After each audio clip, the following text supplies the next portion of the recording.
बीडच्या माजलगाव तालुक्यात पुरुषोत्तम अधिक मासात म्हणजे धोंड्याच्या महिन्यात भक्तांनी गजबजून जातात। चला तर आपणही जाऊयात या मंदिरात।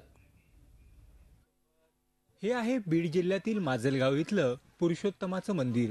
देशातलं दुसरं आणि राज्यातलं एकमेव पुरुषोत्तमाचं मंदिर। सध्या या मंदिरात भक्तांची गर्दी पाहायला मिळते। याला कारण आहे अधिक मास। मराठी 12 महिन्यात दर 3 वर्षांनी अधिकचा एक महिना येतो। या महिन्याला अधिक मास किंवा पुरुषोत्तम मास म्हणतात। या महिन्यात दानाचं महत्त्व असून धोंडे दान करण्यासाठी भाविक इथं मोठी गर्दी करतात। मंदिराच्या आजूबाजूनं गंगा नदी वाहते।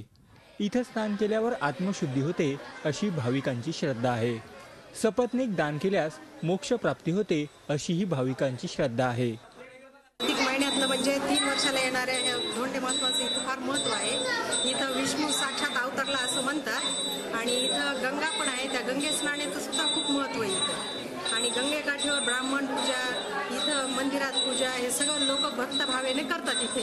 पुरुषोत्तमाला अपदानाचं महत्त्व आहे, बत्ताशे दानाचं महत्त्व आहे। त्यामुळे इथे येऊन गंगेची पूजा करणे आणि अपदान करणे याचं महत्त्व असल्यामुळे आम्ही इथे येऊन दर्शन घेतलं आणि गंगेची पूजा केली, गंगेचं दर्शन घेतलं आणि धोंडेदान जे असतं ते इथे केलं जातं।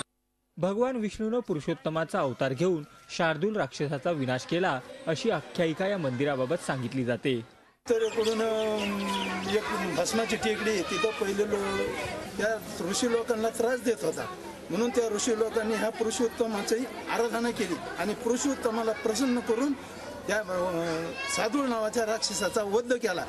राज्यातूनच नाही तर देशभरातून येणाऱ्या भाविकांमुळे अधिक मासात पुरुषोत्तमपुरी गजबजून जाते।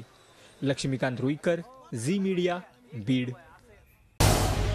झी 24 तास रहा एक पाऊल पुढे।